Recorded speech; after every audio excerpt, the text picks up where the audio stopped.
O coração, ele significa o centro, né? Então, aquilo que você mais valoriza, aquilo que são os seus valores, o que você mais ama.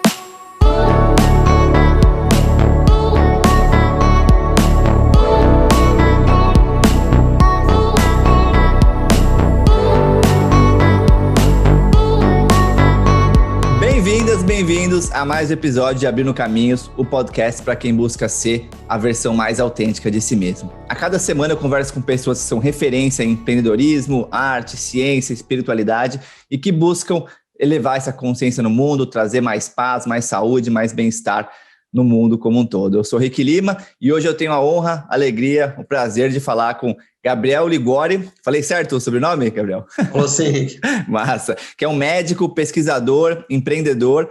A gente se conheceu em 2014, num prêmio da Veja. Você já sabe, eu fui eleito um dos 10 jovens mais inspiradores do Brasil. Ele era um outro, a gente precisa dos outros 8 ainda, mas já estamos com 2 aqui.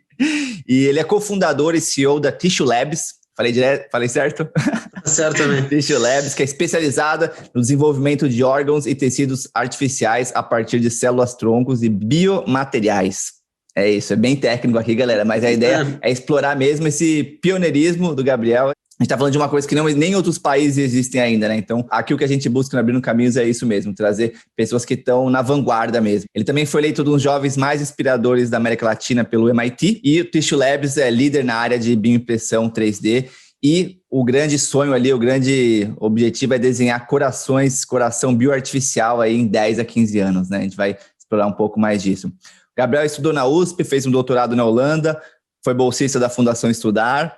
Só um dado aqui para vocês, que em 2014, 60 mil pessoas aí estavam na fila de órgãos, né? Sem contar córneas, né? Então, quando a gente está falando desse pioneirismo, a gente está falando de saúde, estamos falando do potencial que a gente tem mesmo de resolver uma questão tão séria que é, né? Na saúde física nossa, ter órgãos que não estão funcionando e a fila do transplante, todas as dificuldades que é, mas a possibilidade de se criar órgãos bioartificiais aí. Então, Gabriel, bem-vindo ao show. Obrigado, Rick. Obrigado pelo convite. É um prazer estar aqui com você hoje. Vai ser um prazer conversar, contar um pouquinho do que a gente tem feito. Massa. E eu falei certo as coisas aí, Gabriel? Falei certo. Tudo certinho, tudo certinho. A gente vai aí detalhando, explicando melhor ao longo da conversa. Massa. E você, assim, eu queria só começar aqui com esse doutorado na Holanda, que foi em Groningen, né? Groningen, não sei se eu falei certo. Que eu quase fui para lá também. Quase que a gente se encontra aí, né? No mesmo espaço, no mesmo tempo. Mas quando eu estava na faculdade, estudei na USP também economia, e eu fui fazer um programa de intercâmbio, só que tinha passado em Groningen, mas aí eu acabei indo para Salamanca, na Espanha, porque me falaram que lá era mais festa, assim. Então, eu optei por esse caminho. Você optou pelo caminho mais sério, graças a pessoas como você que a gente tem chance no Brasil, porque eu fui ali pelo caminho da festa ali, cara.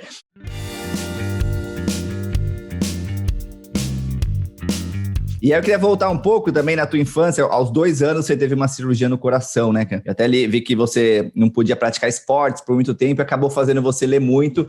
E aí eu queria saber se tem alguma relação com o que você faz hoje, essa cirurgia, e o que te interessou a ler durante a tua vida aí que te trouxe até aqui hoje. Eu nasci com uma cardiopatia congênita, né?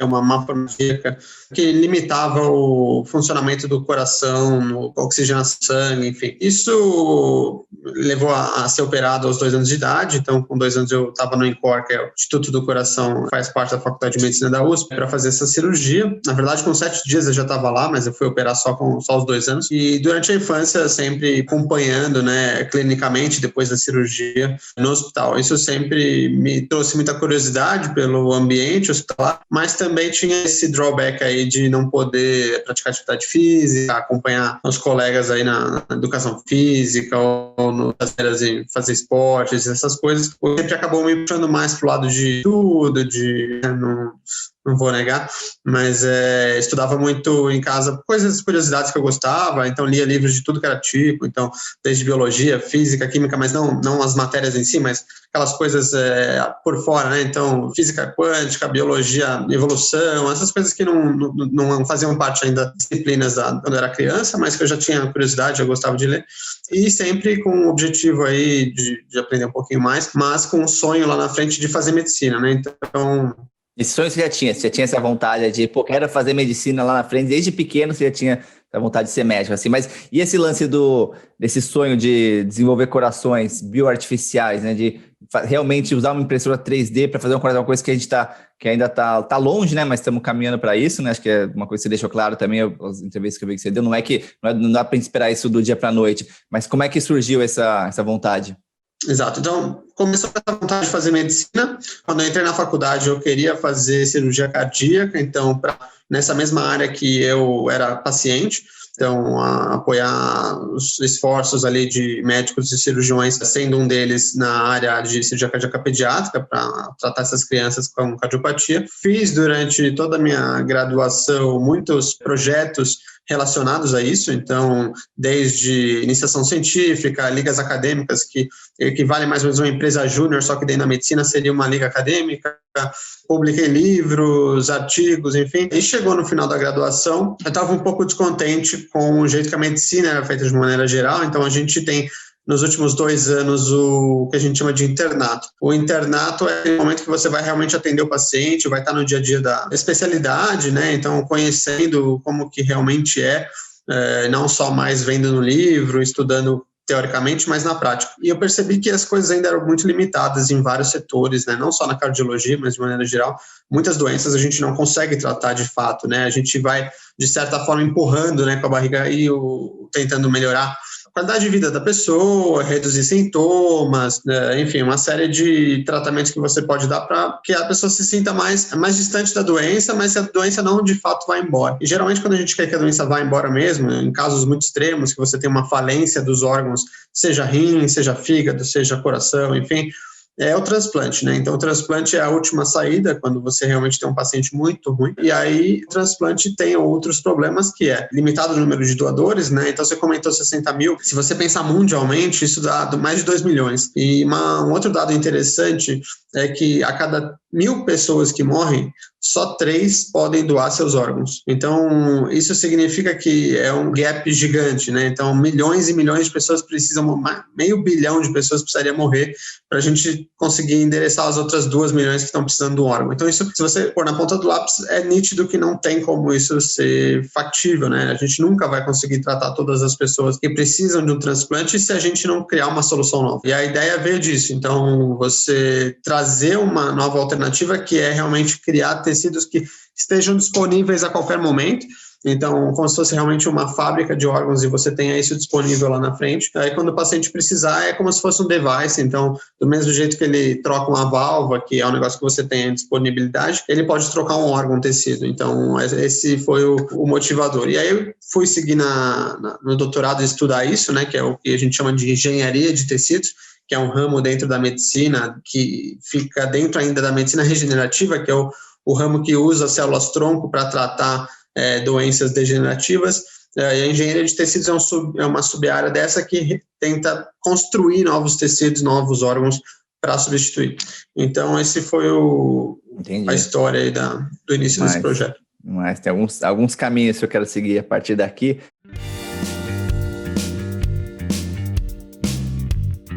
Começar com a Tissue Labs, né, que é essa empresa que você fundou para isso, né, que recentemente também recebeu investimento. Hoje o Gabriel está na Suíça, mas tem uma parte da operação lá, uma parte aqui. Enfim, é uma coisa, a gente está falando de pioneirismo, né, a gente está falando de que hoje nenhuma empresa do mundo faz esses órgãos bioartificiais para humanos, né. E aí eu me lembro que eu li alguns livros do Harari, né, Yuval Harari, né, e aí ele, principalmente o Homo Deus, né, e ele fala muito sobre essa questão de biogenética, né, sobre o futuro, o que pode acontecer, como é que pode ser, quão perto ou quão longe a gente está de fato de um futuro onde órgãos bioartificiais são possíveis e o que você vê de possibilidades reais aí ao longo das próximas décadas. Como é que você vê, sei lá, na tua visão, como é que esse futuro se desenrola?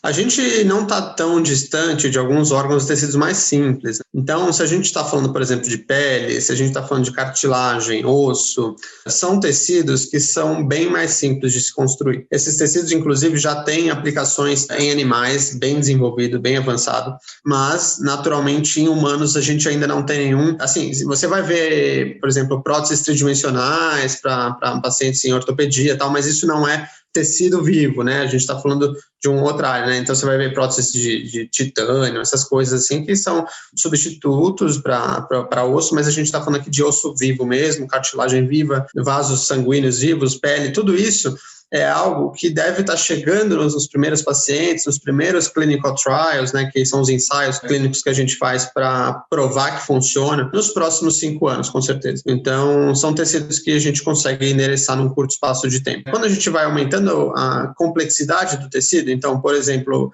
glândulas, então, tireoide, pâncreas, enfim, glândulas que precisam basicamente um aglomerado celular que precisam secretar um tipo de hormônio ou um tipo de fator específico e recebem feedback da circulação sanguínea, isso também é um tecido relativamente simples.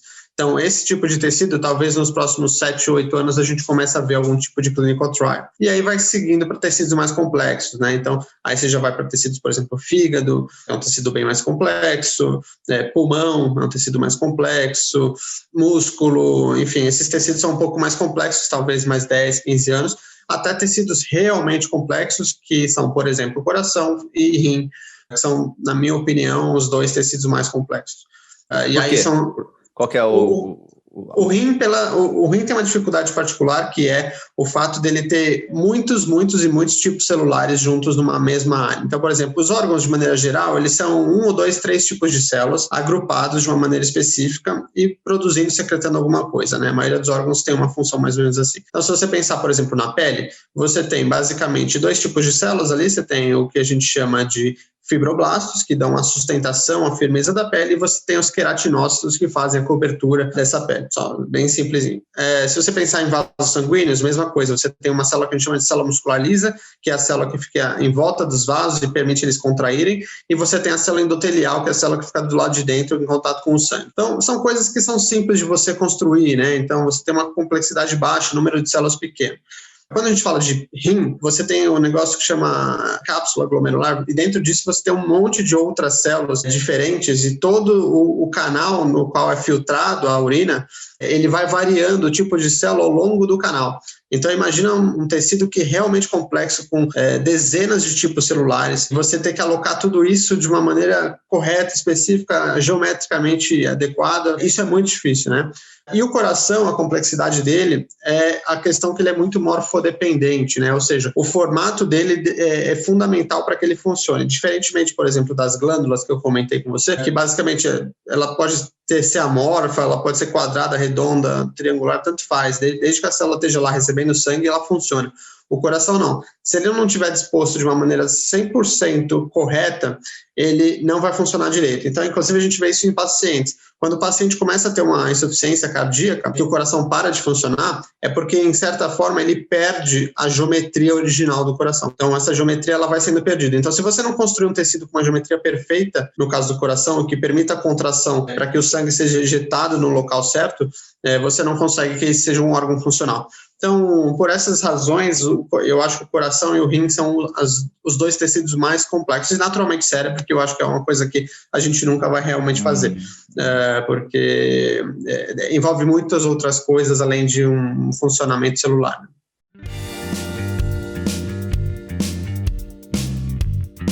E é o que o Harari, nesse livro, não sei se chegou a ler Homo Deus, ou os Sapiens, os livros dele, é um cara, ele é um historiador, né, basicamente, mas ele começa a falar um pouco desses futuros possíveis, né? A partir do momento que existe a biogenética, a gente começa a investir mais, né?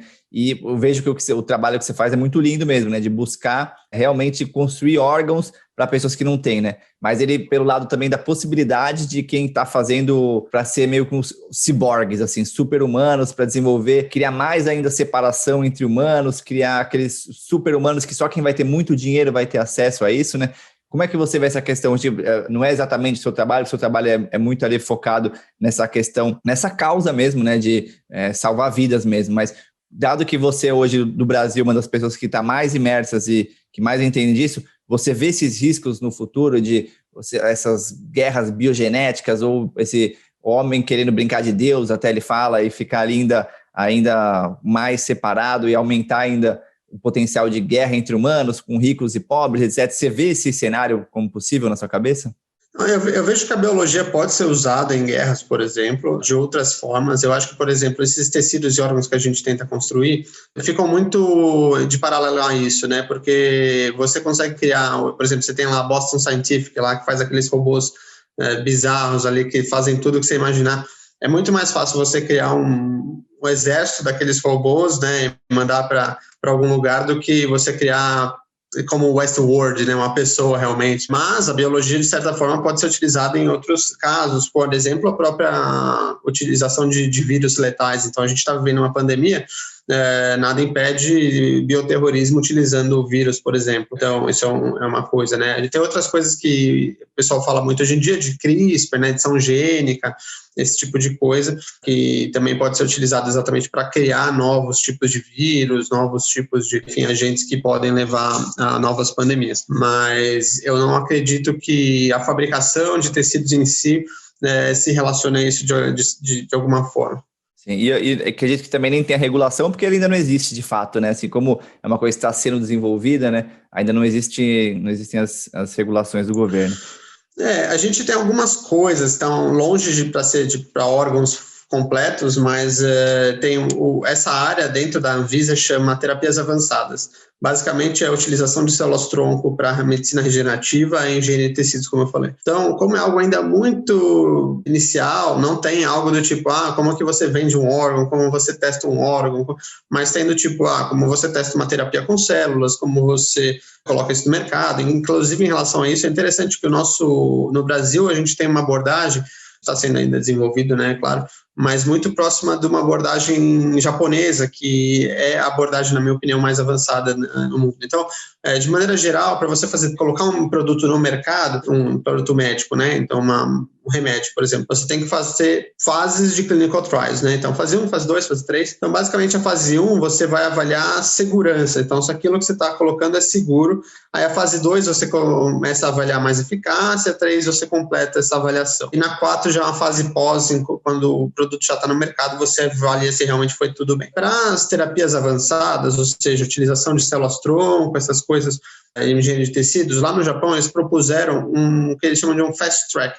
Então, se você provar que é seguro, que não vai causar mal, você já pode comercializar isso sem ter que passar pelas fases de eficiência e provar a eficiência dentro de um período aí de 5, 7 anos. Se você provar dentro desse período, perfeito, você mantém sua terapia. Se você não conseguir provar nesse período, você tem que tirá-la do mercado. Então, isso permite acelerar muito essa área, porque realmente, caso contrário, a gente ficaria preso muito tempo para conseguir trazer esses tecidos para o paciente, né?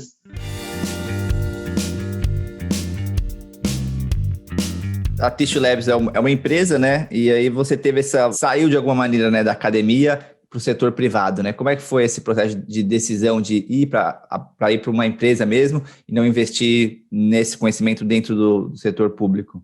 Exato. Então, minha formação é praticamente toda da academia, né? Então, eu vim da faculdade de medicina como aluno, fui fazer doutorado, voltei, fiquei mais um tempo na academia, mas entendi que o projeto é muito ambicioso para a gente conseguir desenvolver ele dentro de um laboratório universitário. Então, é um projeto que precisa de muito mais gente do que um grupo de pesquisa. Então, dentro da universidade, eu sou super grato sempre à universidade, mas eu poderia, por exemplo, ter um grupo de pesquisa com alguns doutorandos, alguns mestrandos, enfim, alunos e tal, que com certeza conseguiria desenvolver uma série de coisas legais. Mas quando a gente está falando de trazer um produto para o mercado, para realmente chegar para o paciente e ter aplicação e não só virar um trabalho científico, um paper, a gente está falando de investimentos de ordens de grandeza muito diferentes do tipo de investimento que a gente tem na academia. Então, eu sempre dou o exemplo da FAPESP, que foi uma agência que nos ajudou muito no começo e ajuda até hoje, com programas voltados para empresas, enfim, que o budget inteiro da FAPESP, que é a principal agência de fomento do país, hoje, ele roda em torno de 1,2 bilhões, 1,5 bilhões de reais, que é mais ou menos 1% do ICMS de São Paulo. Isso significa que o ano inteiro, fazer um paralelo agora,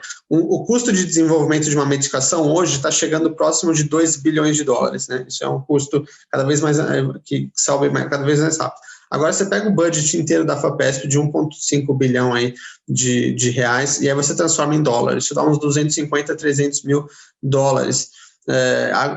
Milhões de dólares. Aí você tem que colocar isso num projeto de 2 bilhões de dólares. Você precisa pegar o budget da principal agência do país por 10 anos para conseguir fazer isso virar alguma coisa. Então, fazia muito mais sentido você trazer isso para o setor privado, que tem possibilidade de aportes maiores e de aportes vindos de muitos outros lugares e não só de uma agência estatal, e isso estimulou a trazer isso para fora da academia e realmente para Tissue Labs, montar Tissue Labs, que eu montei Tissue Labs em 2019, agora a gente fez 2 anos esse ano, para realmente conseguir acelerar isso e trazer isso para o mercado. Bem recente, né? E assim, pelo que eu vi também, vocês dividiram, né, a empresa em a parte do modelo de negócios, que é desenvolver produtos e vender, que eu até queria entender um pouco mais essa parte, né? Além da pesquisa em si, que a gente vai entrar mais fundo, mas desenvolver produtos e vender, que é principalmente essas impressoras 3D, inclusive para desenvolvimento de carne em laboratório, né? Então, eu queria entender como é que funciona esse lado dos produtos que vocês já vendem, o que já tem disponível de fato, né? E aí, se der nessa mesma resposta, um pouco mais fundo ainda em relação a esse desenvolvimento de carne em laboratório. Como é que funciona isso de fato? Assim, a impressora já está imprimindo carne em laboratório? Que nível que a gente está hoje disso atualmente no mundo? Legal. Bom, primeiro ponto, o nosso business model, realmente a gente fez um sistema de dual business model, né, no qual a gente consegue desenvolver nossas pesquisas, mas quando a gente desenvolve algo que a gente acredita que outros pesquisadores poderiam fazer uso para desenvolver suas próprias pesquisas e talvez em outras áreas que a gente não esteja atuando, a gente é muito focado em cardiovascular, né, dentro da Tissue Labs. Então, nosso foco é coração e, no máximo, as coisas que são imediatas ao coração, né? Então, vasos, válvulas cardíacas, essas coisas são os nossos focos. E tem milhares de pesquisadores aí no mundo estudando pâncreas, rim, fígado, pulmão. Então, por que a gente não desenvolve tecnologias e coloca no mercado para que outros pesquisadores também consigam, utilizando nosso material, nossas tecnologias, nossos equipamentos, desenvolver seus próprios tecidos e órgãos e, quem sabe, até lá na frente fazer algum tipo de licenciamento para a gente desenvolver alguma coisa em conjunto.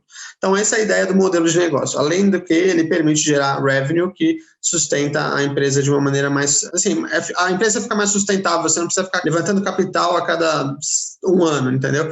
Então, mais ou menos dessa maneira que a gente entendeu que fazia sentido. E aí, o primeiro produto que a gente colocou no mercado foi o que a gente chama de biotinta ou hidrogel. Então, isso aqui é importante também fazer um parênteses aqui. Quando a gente fala de fabricação de órgãos e tecidos em laboratório, a gente fala de um tripé sempre, é célula, biomaterial e algum fator de organização para colocar isso junto de uma maneira ordenada e orientar as células a se diferenciar no que elas têm que se diferenciar. Então, nosso primeiro produto foi a base do biomaterial. Então, um dos 3 do tripé aí da engenharia de tecidos. Então, esses biomateriais a gente vinha desenvolvendo na academia de maneira manual, de certa forma, né, para conseguir desenvolver pequenos pedaços de vasos sanguíneos, coisas que a gente estava já estudando. Quando eu abri a Tissue Labs, esse era o produto que a gente entendia melhor, o que a gente conseguia fazer de melhor, e a gente levantou um grant para colocar isso de uma escala industrial. Então, a gente fazia esses produtos em poucas ml, e aí a gente conseguiu levar para litros, né, que para a área biomédica é muito, né, a gente trabalha, cada vez que você imprime alguma coisa é 2, 3, 4, 5 ml, né, então se você pode fazer litros, você consegue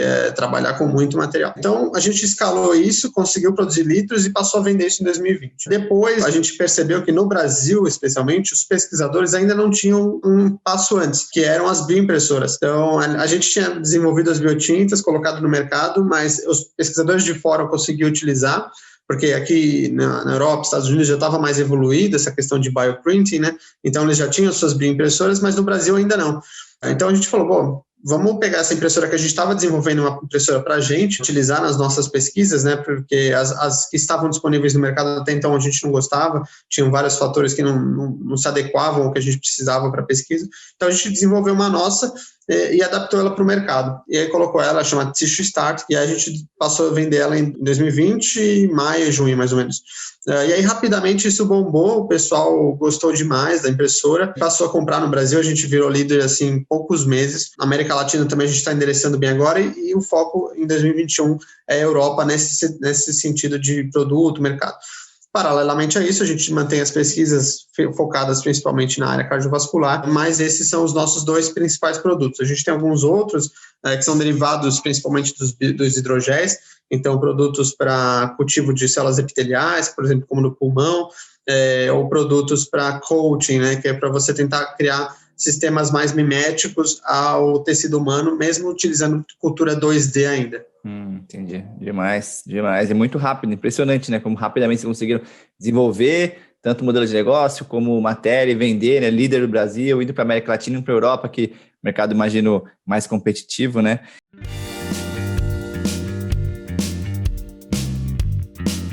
E essa questão do desenvolvimento de carne em laboratório, já está rolando de fato, assim? Essa impressora já consegue imprimir carne que pode potencialmente substituir carne bovina, etc., no futuro? Legal, obrigado por ter lembrado. Pô, eu acabei esquecendo esse pedaço da sua pergunta anterior. A gente, na verdade, teve uma surpresa, porque quando a gente começou a fazer a impressora, era focado em desenvolver tecidos, órgãos, então o nosso foco eram pesquisadores acadêmicos, principalmente, né? Nossos clientes principais são alguns da indústria também, mas a maioria ainda na universidade, tanto no Brasil quanto fora. E aí um grupo, uma empresa mexicana, eu não posso falar o nome, né? Mas ela comprou a impressora e perguntou, mas vocês vão usar para quê, né? A gente sempre gosta de entender o que o cliente está utilizando para estar sempre acompanhando, e se aquilo fizer sentido para a gente internalizar depois. Não, a gente vai imprimir carne de laboratório. Eu falei, interessante, porque eu já tinha ouvido falar, mas eu nunca tinha pensado que a gente podia usar a nossa tecnologia para aquilo. Então, como que funciona a impressão de carne utilizando a bioimpressão, né,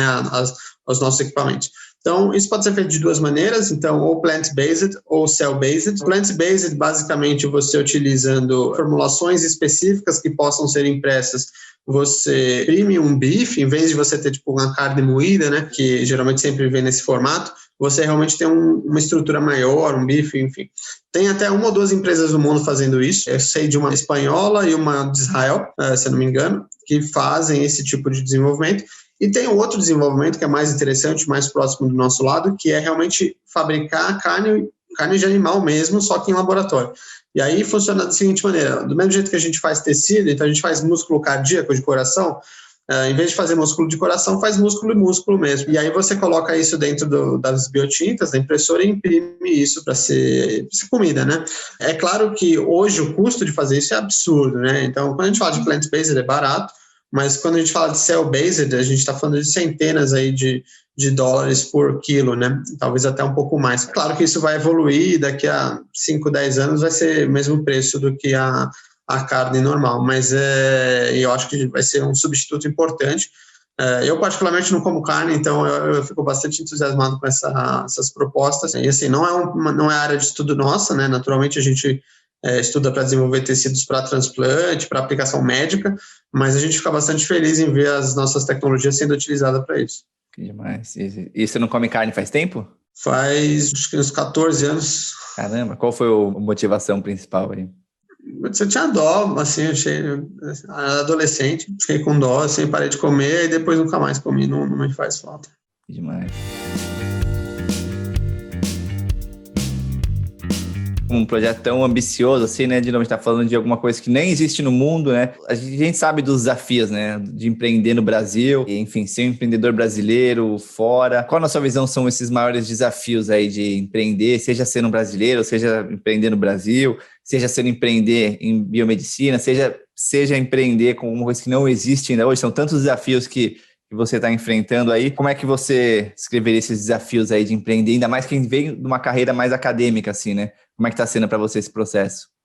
Empreender no Brasil, primeiro, já é muito difícil, né? Todo mundo sabe que é bem complicado, enfim, é tudo muito complexo, e quando a gente começa a abrir empresa aqui fora, a gente vê o quanto realmente as coisas no Brasil são complexas, porque está tão incrustado na nossa cabeça, né? Tudo que a gente tem que fazer é tão regulamentado, e cada coisinha que você tem que quando você abre empresa, você fala, não tem nada mais, não tem que fazer isso, não tem que carimbar nada, não tem que...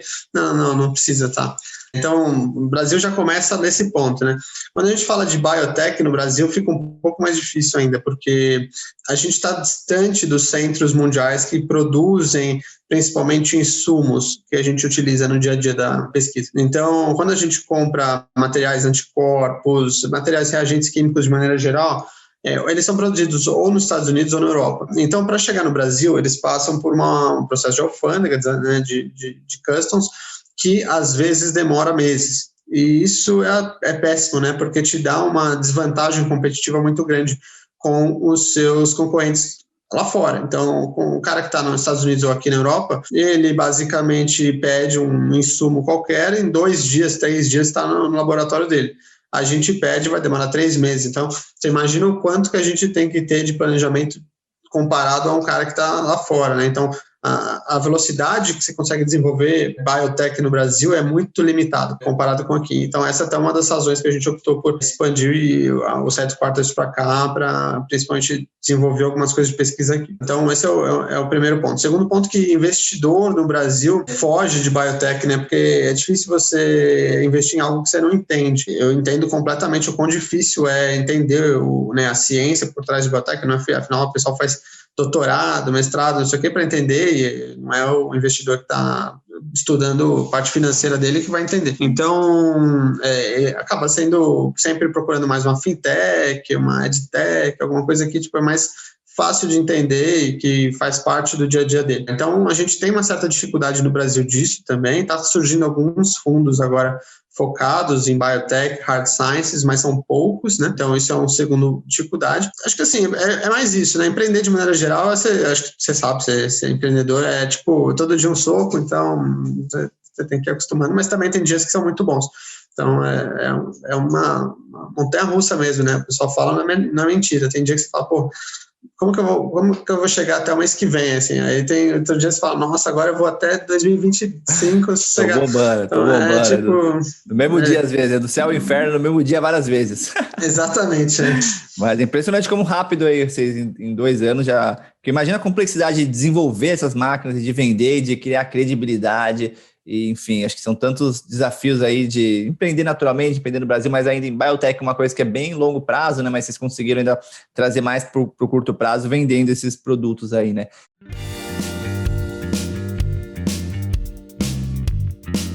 E aí, como é que você divide o seu foco hoje entre essa parte de pesquisa, né, olhando os 10 a 15 anos, nessa impressão dos corações de fato, e a venda desses produtos, dessas máquinas ou outras máquinas que vocês podem desenvolver, que podem trazer um fluxo de caixa imediato agora, que vai ajudar na pesquisa ali. Mas como é que você consegue dividir seu foco e atenção nas duas áreas da empresa?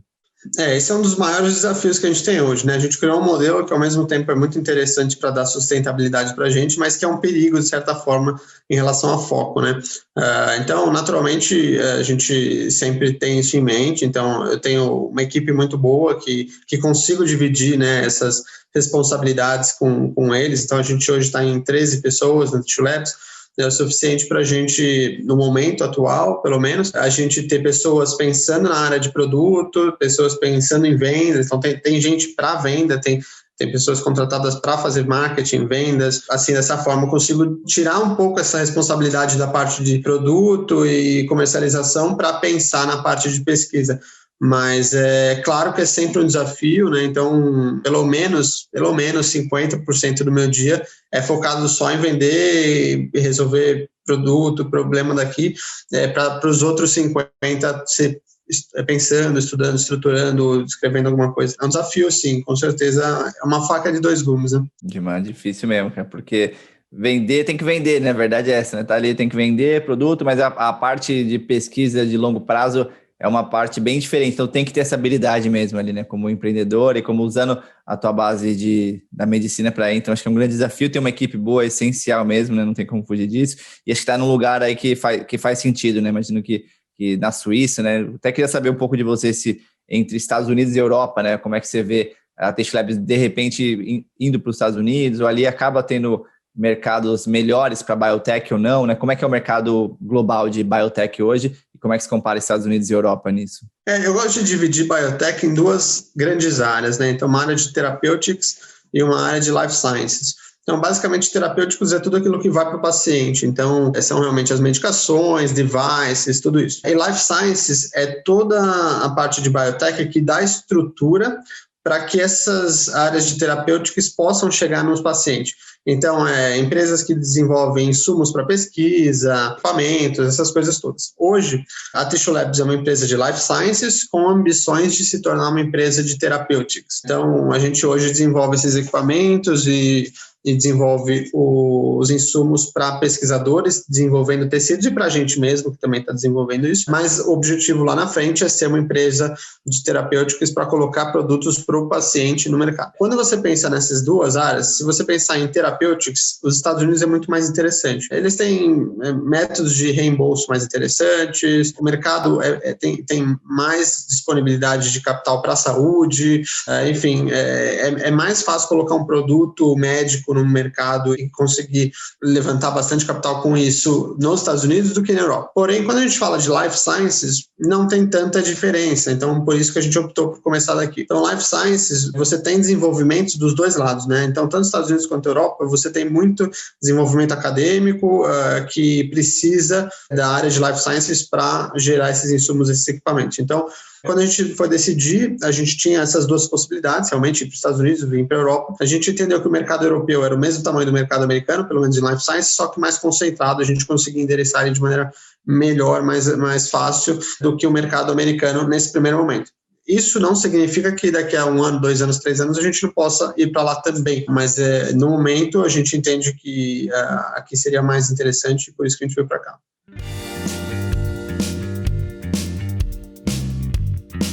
E aí, voltando um pouco na história também, né? Tanto a Fundação Estudar, que foi parte da tua jornada, quanto aquele prêmio da Veja, né? Queria saber o que te trouxeram essas coisas, realmente te ajudaram na tua jornada, você recomenda, principalmente a Fundação Estudar, né? Você recomenda aí da Veja se essa visibilidade que trouxe te ajudou de alguma maneira na sua trajetória? Os prêmios em si, então teve o prêmio da Veja, depois teve a Forbes, MIT e tal, mas esses prêmios são legais, eles dão um reconhecimento importante, eu acho que indicam que você está no caminho certo. É mais um badge que você tem no currículo do que algo que realmente impulsiona você. Diferentemente da Fundação Estudar, que foi realmente algo que impulsionou bastante. Então, é diferente, né? Uma coisa é um prêmio, o outro é realmente uma rede de contatos e de pessoas te apoiando e de... Não é só financeiramente, né? Então, você tem uma bolsa, enfim, para você ir fazer seu doutorado, mas mais do que isso, né? Você tem... Hoje a gente tem, acho que na Fundação Estudar, umas 700, 800 pessoas da comunidade de líderes, né? Que eles chamam, que são essas pessoas que são selecionadas todos os anos, é mais ou menos umas 20, 30 por ano. Então, todas essas pessoas são pessoas muito importantes, relevantes e que têm conexões em muitas áreas. Então, você tendo acesso a essa rede, né, essa comunidade, você tem acesso a muitas coisas interessantes. Então, eu sinto que a Fundação Estudar me permitiu chegar mais longe, com certeza. Enquanto que os prêmios, eu sinto que eles deram alguma visibilidade, eu acho que em alguns momentos, principalmente agora do MIT, eu acho que foi o principal, que deu uma explosão, assim, no quanto as pessoas, né, sair reportagem, mídia e tal, não são coisas que duradouras como essa comunidade, né? Uhum. Acabam sendo, às vezes, até distrações, eu vejo, né? A gente acaba focando nisso e não no que importa ali, né? Que no caso agora, né, com a imprensa, você está vendo que realmente os prêmios são legais ali, mas o prêmio não paga conta, o prêmio não faz pesquisa científica, mas dá, acho que essa credibilidade é importante mesmo, né?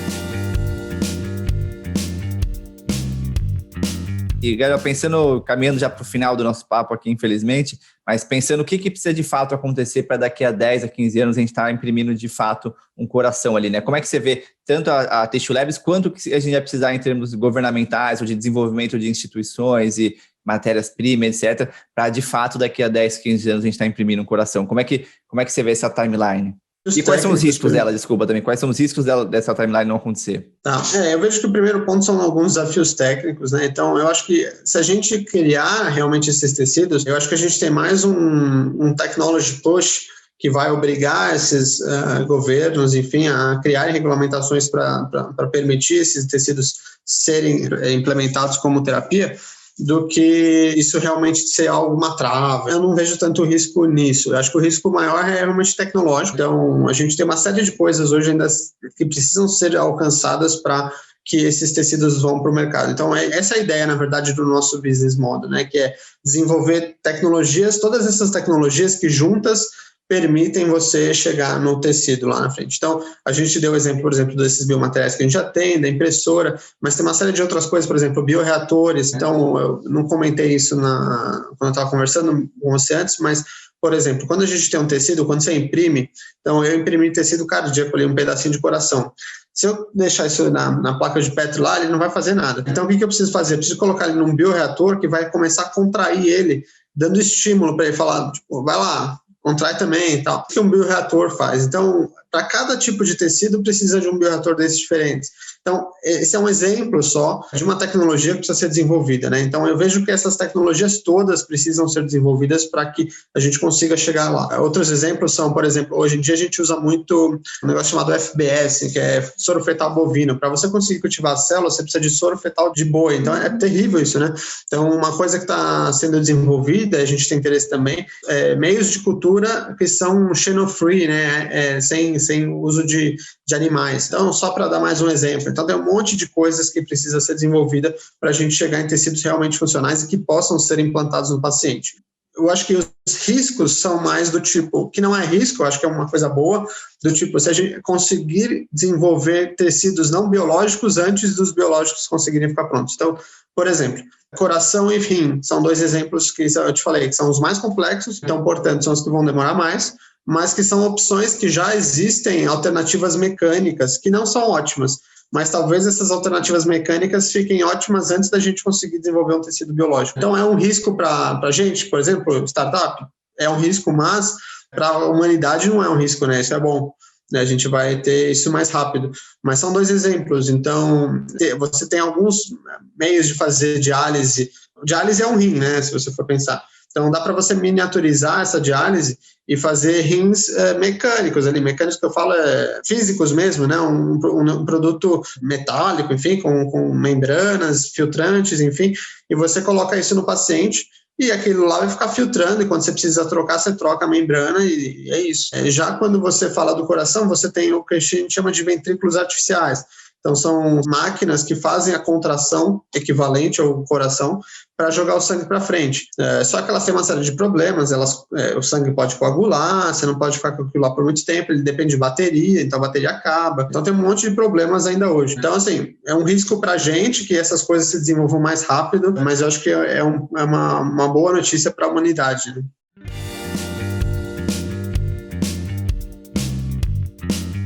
Queria te agradecer demais pelo tempo, pelo conhecimento e pelo pioneirismo aí, né? A gente falou um pouco sobre livros no começo. Queria saber qual que é o livro que você mais recomenda para as pessoas, ou o livro que mais te transformou de alguma maneira, não necessariamente relacionada ao tema técnico, mas pode ser também.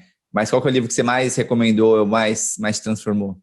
Eu gosto muito de um livro, eu não lembro se ele chama Operário do Coração, até depois eu vou dar uma olhada, mas é um livro que conta a história do professor Zerbini. O professor Zerbini, para quem não conhece, foi o fundador do INCOR, foi um dos primeiros cirurgiões cardíacos do Brasil. Então, na década de 50, 60, quando não existia cirurgia cardíaca ainda praticamente no mundo, ele foi um dos primeiros que trouxe isso para o Brasil. Então, meio que um negócio desse de loucura, do tipo, enquanto todo mundo falava que não era possível, que aquilo lá era coisa de louco, enfim, encostar no coração era um tabu, né? Ninguém operava o coração.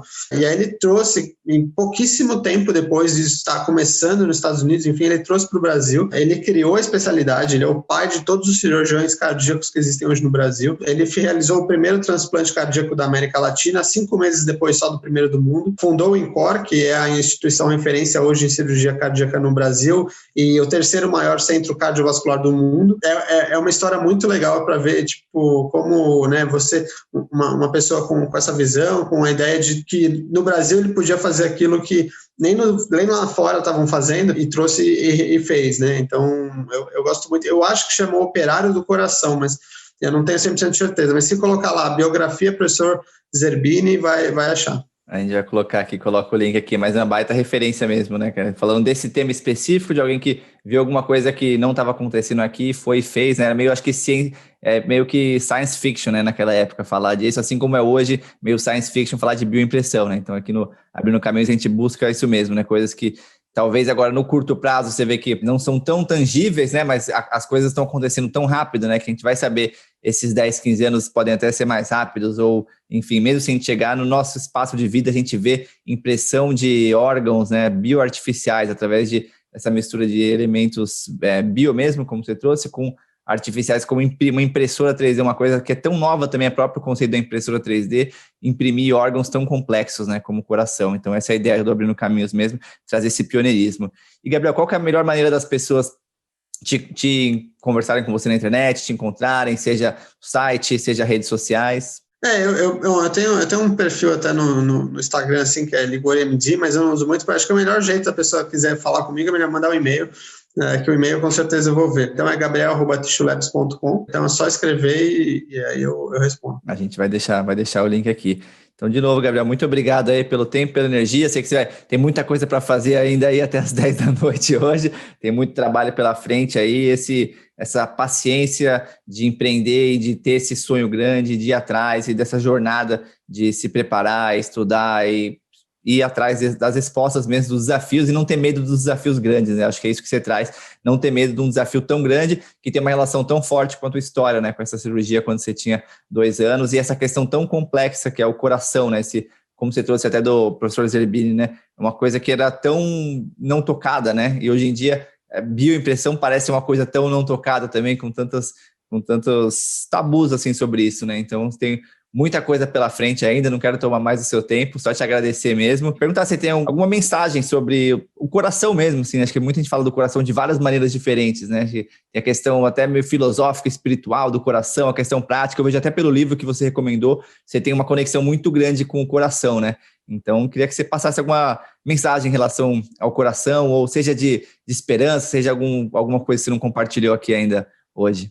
Não, legal, eu acho que realmente o coração tem esse simbolismo todo, né, então não é de hoje, milhares de anos talvez, eu acho que o coração mostra, eu realmente tenho essa relação muito forte com o coração, eu acho que o coração, ele significa o centro, né, então aquilo que você mais valoriza, aquilo que são os seus valores, o que você mais ama, então o que eu tiro disso é que para mim, né, correr atrás do coração é porque é aquilo que faz sentido para mim, né, eu nasci com esse problema, e eu vejo que quando chegar no final, a ideia é unir essas duas pontas, né, que nem o Machado diria. Então, eu acho que as pessoas têm que correr atrás daqueles sonhos delas, né, e não, às vezes, correr atrás dos sonhos dos outros, mas sim, o que é o seu coração, né, o equivalente ao seu coração para você correr atrás disso. Então, acho que fica mais essa provocação da pessoa procurar o coração dela, descobrir o que é o coração dela, para tentar, né, criar essa história pessoal importante para que no final da vida dela ela chegue e fale, não, eu fiz aquilo que eu realmente queria, eu fiz aquilo que eu realmente acreditava e que fazia sentido para mim. É isso. Siga seu coração, seja ele filosófico, seja ele bioartificial. E gratíssimo por ter escutado a gente. A cada semana eu converso com pessoas que são referência em empreendedorismo, arte, ciência, espiritualidade e que buscam ser essa melhor versão de si mesmos. Aqui no Abrindo Caminhos, seja no YouTube, seja no Spotify. Não deixe de seguir a gente, não deixe de comentar no Instagram, de entrar no nosso grupo de Telegram. A gente está aqui para trocar e aprender junto. Toda terça-feira tem um episódio novo. Gratíssimo, Gabriel, de novo, pelo tempo, pela energia. A gente vai deixar os links aqui, tanto do livro quanto das redes sociais do Gabriel. E até semana que vem. Valeu, galera. Valeu, Rick.